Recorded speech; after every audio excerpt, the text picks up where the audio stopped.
Today, we discuss the price of the decolonized Africa. God has not called humanity as a group or a collection and continue to discuss the African as an individual. You're most welcome to the Joyful Podcast. My name is Immaculate Namugeni Aka Imi. I send greetings to the people who keep coming around. Guys, I'm grateful. Family, friends, and I take this opportunity to invite new viewers. Please, guys, share, like, and subscribe once again. So, a small recap of the last podcast we recorded. We discussed how the decolonized Africa, how the individual looks like today. Their identity is not like how it used to be, and how the hidden anger is still there, and how to heal or how to act on your healing. Healing is an action. It's not just let me give it time. Of course you can give it time, but you have to take actual steps of healing. Today's topic, we are discussing the price.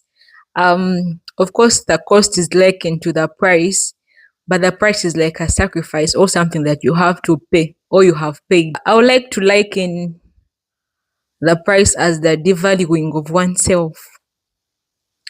I think I was listening to Minister Andrew Woma. He was teaching about identity in God, and I'm likening it to an African identity in this day and age. We see that people have lifted themselves up and their families and their friends and their lineages, but that's the lesser percentage in Africa. Most people are in survival mode. That's why you find many people bragging about I'm a hustler in our generation. But that should not be a child of God. Yes, personally, I think I'm also called to do many things, but I should not be found saying that, oh, guys, I love the hustling life. That's not where God has called us. God has called us to build, and not just build for us, but to build for the next generation. So we are seeing some of the impacts that the decolonized Africa has had or has. We see the separation of family lineages. Even as today, people are able to rediscover who their grandfather or great grandfather is due to technology. It does not differ that they were taken away from their great grandparents, were taken away from their country, or some remained in Africa. And when we see that, we see some people who are like, oh, I miss Africa, can I come back and relocate to Africa? Which is great, by the way, but if it's not your destiny, please don't come back. You can continue building from wherever you are. God will bless you. God will bless you from wherever you are. Because most people here actually are planning to leave the country. That's most people's plan B or plan C in this nation. anyways, yes, guys. So we see things like victimizing yourself. Yes, you can go far, but not that far. But right now, God has called us to be overcomers, and an overcomer or a conqueror does not limit God. By the way, guys, it's not you working in yourself, it's God working in you to do and to will according to His will. So if you're struggling with feeling victimized, surrender.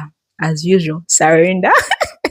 And we have identity crisis, and that I invite you to rediscover who you are. For example,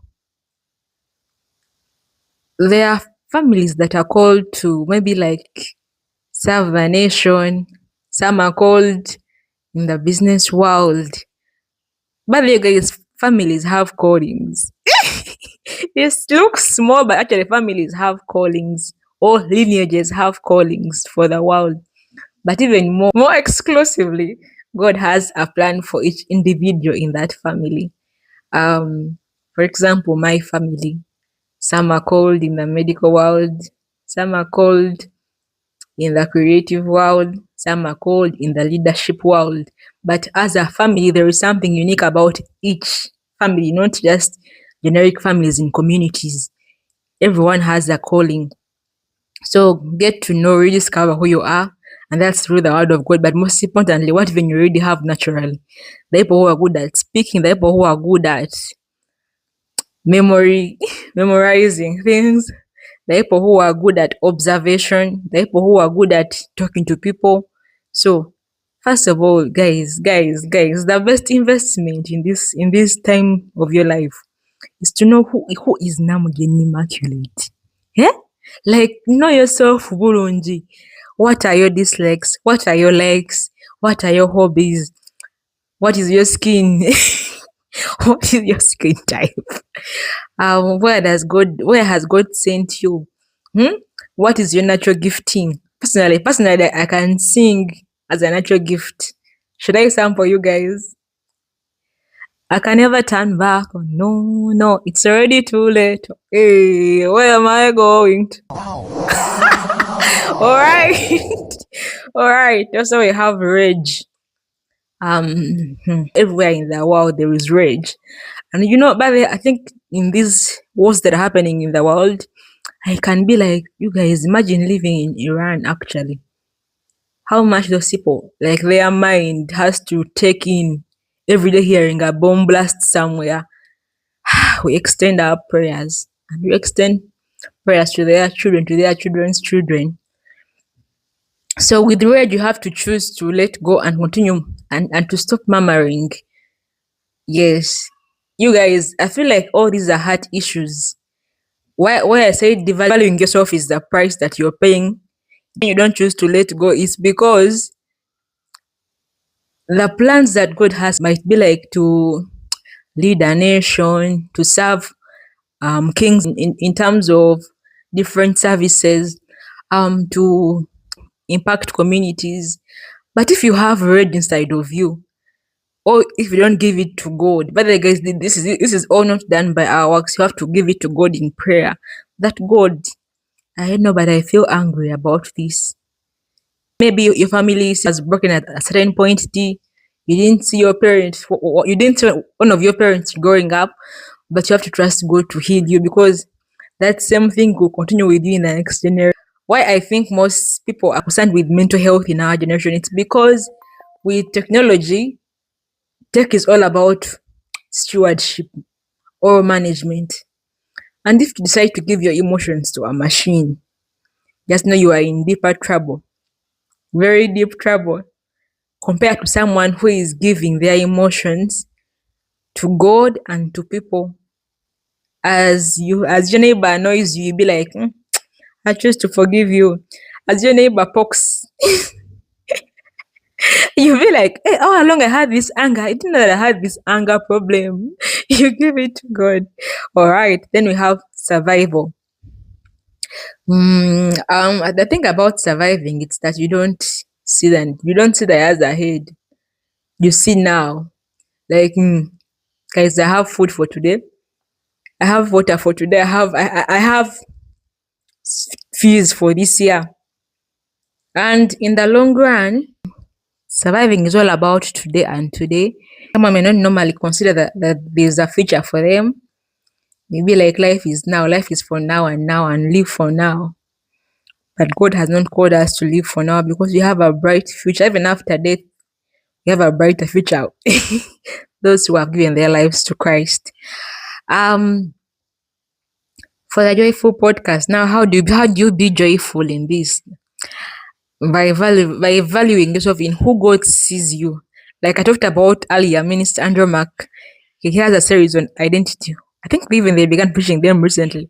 The past month or the past weeks on identity. Um see yourself through the word of God and seriously see yourself the way like I've seen people who outlive what they say. They're not just saying that I am the best. They actually believe that they are the best. They're not just assuming it. They really see that they are the best in whatever they are doing. So guys, God is constantly calling you and me to surrender our ideas of rebuilding to Him. To truly turn and believe in the word, not as a group, but as an individual. Thank you very much for tuning in. It has been a blessing to speak the words that I've spoken today. And always recall God has not called you as Kayola. He has called you as an individual to live in his purposes for your life. A good day. Bye.